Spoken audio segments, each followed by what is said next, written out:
ನಮಸ್ತೆ ವೀಕ್ಷಕರೇ. 2028ರ ಕರ್ನಾಟಕ ವಿಧಾನಸಭಾ ಚುನಾವಣೆಗೆ ಇನ್ನೂ ಟೈಮ್ ಇದೆ ಅಂದ್ಕೊಂಡಿದ್ದೀರಾ?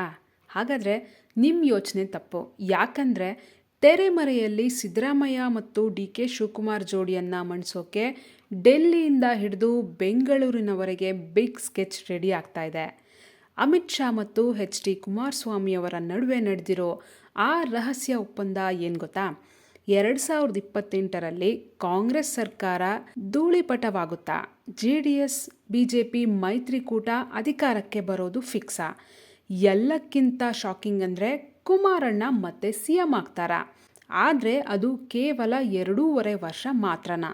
ಇವತ್ತಿನ ಈ ಕಂಪ್ಲೀಟ್ ಅನಾಲಿಟಿಕಲ್ ವಿಡಿಯೋದಲ್ಲಿ 2028ರ ಕರ್ನಾಟಕ ರಾಜಕೀಯದ ಆ ರೋಚಕ ಭವಿಷ್ಯವನ್ನು ಹೇಳ್ತೀನಿ. ಮಿಸ್ ಮಾಡದೆ ಈ ವಿಡಿಯೋನ ಕೊನೆವರೆಗೂ ನೋಡಿ.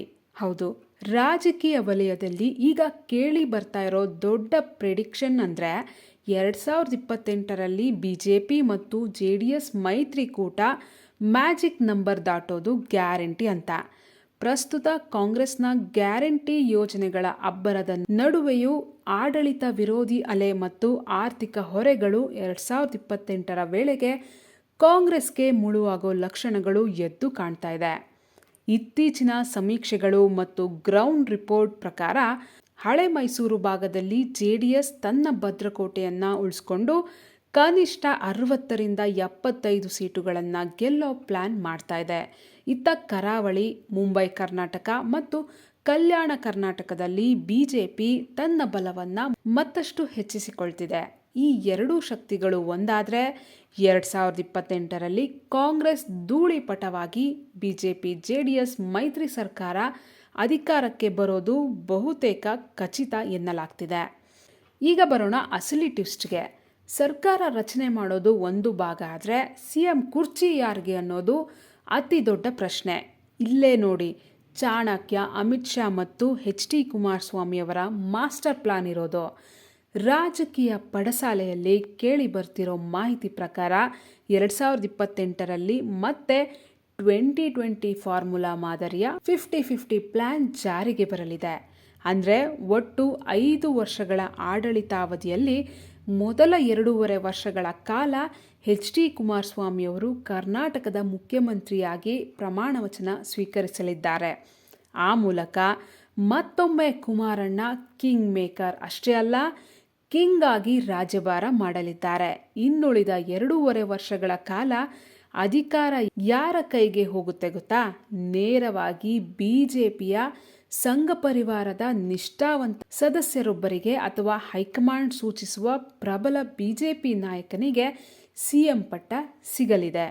ಈ ಫಾರ್ಮುಲಾಗೆ ಉಭಯ ನಾಯಕರು ಈಗಿನಿಂದಲೇ ಒಪ್ಪಂದ ಮಾಡಿಕೊಂಡಿದ್ದಾರೆ ಅನ್ನೋದು ಸದ್ಯದ ಬಿಸಿ ಬಿಸಿ ಸುದ್ದಿ. ಸರಿ, 2.5 ವರ್ಷ ಸಿಎಂ ಆದಮೇಲೆ ಕುಮಾರಸ್ವಾಮಿ ಅವರು ಸುಮ್ಮನೆ ರಾಜೀನಾಮೆ ಕೊಟ್ಟು ಮನೇಲಿ ಕೂರ್ತಾರಾ? ಖಂಡಿತ ಇಲ್ಲ. ಇಲ್ಲೇ ಇರೋದು ಜೆಡಿಎಸ್ನ ಭವಿಷ್ಯದ ಮಾಸ್ಟರ್ ಸ್ಟ್ರೋಕ್.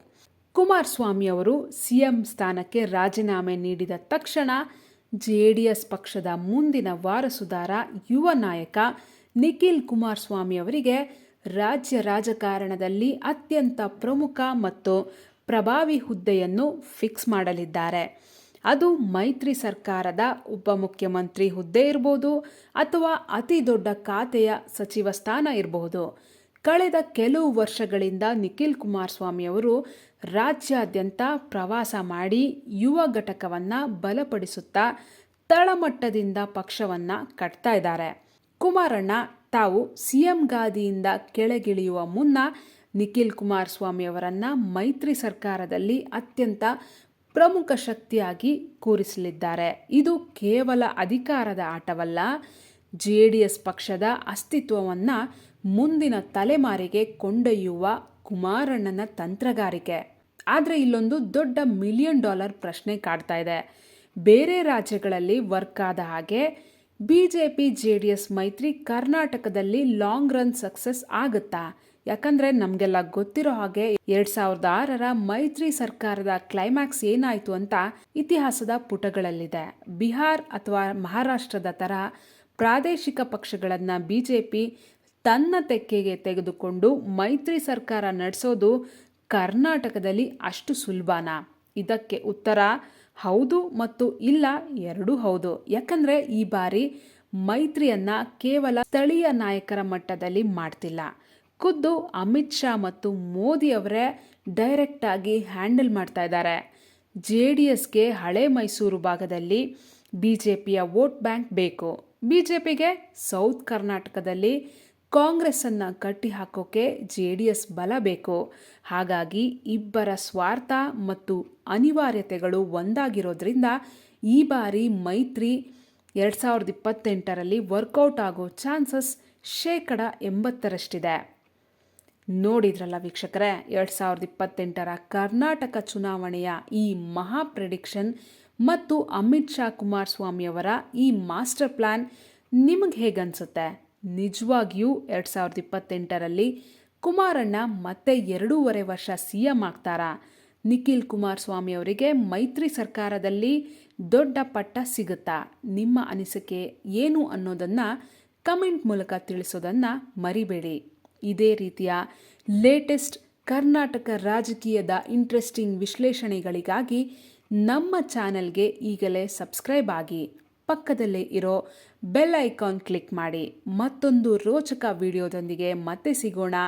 ಅಲ್ಲಿವರೆಗೂ ನೋಡ್ತಾ ಇರಿ ನಮ್ಮ ವಾರ್ತೆ ಚಾನೆಲ್. ಧನ್ಯವಾದಗಳು.